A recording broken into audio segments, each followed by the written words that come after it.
एक दूसरे के बारे में कोई अगर गलत बात कहे तो शांति से सुनो, एक दिन गुजारो, अगले दिन बात करो। हो सकता है वो लड़ाने के लिए आपको बात कर रहा हो। गृहस्थ जिंदगी में संयम बेहद जरूरी है, ये भी आपको बताया। घर गृहस्थ में रहते हुए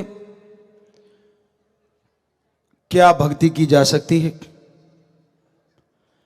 घर परिवार में रहते हुए क्या परमपिता परमात्मा के उस भगवान के दर्शन हो सकते हैं?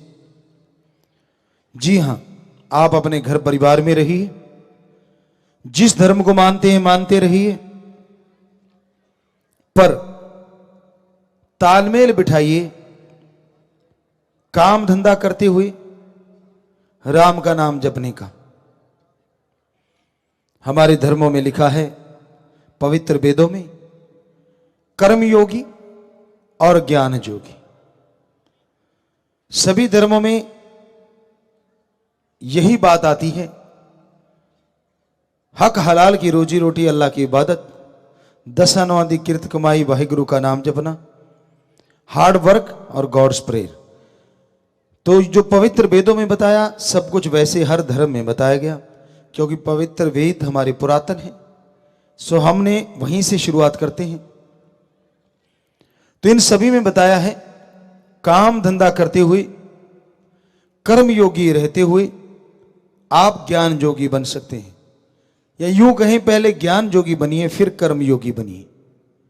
अच्छे बुरे का ज्ञान हो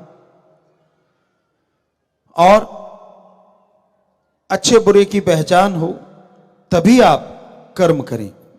कर्म कोई भी कार्य है तो आप गलत भी कर सकते हैं अगर आपको ज्ञान नहीं। तो इसलिए ज्ञान होना जरूरी है।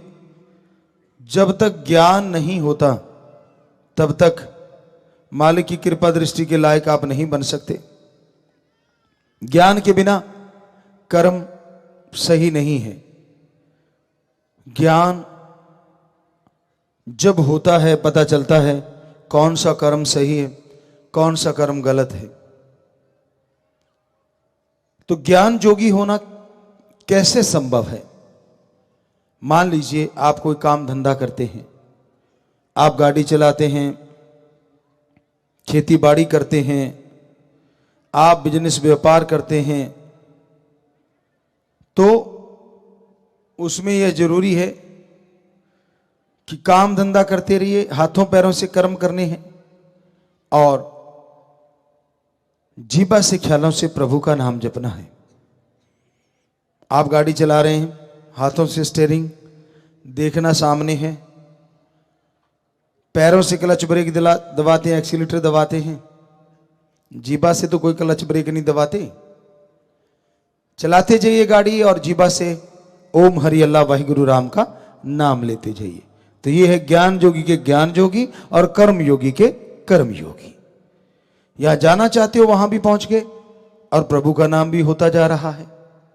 इसी तरह खेती बाड़ी में आप ट्रैक्टर चला रहे हैं तो राम नाम के गीत गाइए और ट्रैक्टर हाथों पैरों से चलाते रहिए, हल जोतते रहिए। आपको करके भी दिखाया था पिछली बार। तो ज्ञान योगी के ज्ञान योगी और कर्म योगी के कर्म योगी।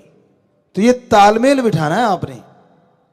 आप पैदल जा रहे हैं, वॉकिंग करते हैं, सुबह सवेरे दौड़ना, भागना, वॉकिंग करना अच्छी चीज है अगर आप कर पाओ तो। पर जीवा तो खाली होती है, उससे तो भागना नहीं। विचारों में तरह तरह के विचार आ जाते हैं, वो तो सही नहीं। इसलिए आप अपने विचारों से सुमरन करें, भक्ति करें और जीवा से भी प्रभु का नाम लें और काम धंधा करते रहिए। कोई भी वॉक कर रहे हैं, लेटे हुए हैं, बैठे हुए हैं, फुर्सत के क्षण हैं, सोने जा रहे हैं, यकीन मानो लेटे लेटे भी अगर आप राम नाम जपोगे तो बहुत जल्दी नींद भी आएगी, बढ़िया नींद आएगी और हो सकता है सपनों में भी आपके भगवान कोई कर्म काट दे। तो इस तरह घर गृहस्थ में रहते हुए प्रभु का नाम लिया जा सकता है। क्या समाधि में भी बैठा जा सकता है? सुन समाधि कहते हैं। जी हां, आप संयम बरतेंगे तो समाधि में भी बैठ के मालिक के नूरी स्वरूप के दर्शन कर लेंगे। संयम काम वासना, विषय विकार, क्रोध, लोभ, मोह, अहंकार, मन माया पे कंट्रोल, चलते बैठ के लेट के काम धंधा करते सुमन करते हुए आप कर सकते हैं। और उसके बाद जैसे आलती पालती मार के बैठेंगे, ध्यान यहां पे जमाएंगे, तो उससे क्या होगा, समाधि की तरफ आप बढ़ने लगेंगे। तो समय लग सकता है, लेकिन आप ये अभ्यास अगर लगातार जारी रखेंगे तो यकीनन आप सुन समाधि में नूरी स्वरूप के भी दर्शन कर सकते हैं। देश और दुनिया की तमाम बड़ी खबरों से जुड़े रहने के लिए लाइक करें, सब्सक्राइब करें यूट्यूब पर सच को हिंदी चैनल और बेल आइकन दबाकर पाएं लेटेस्ट अपडेट सबसे पहले।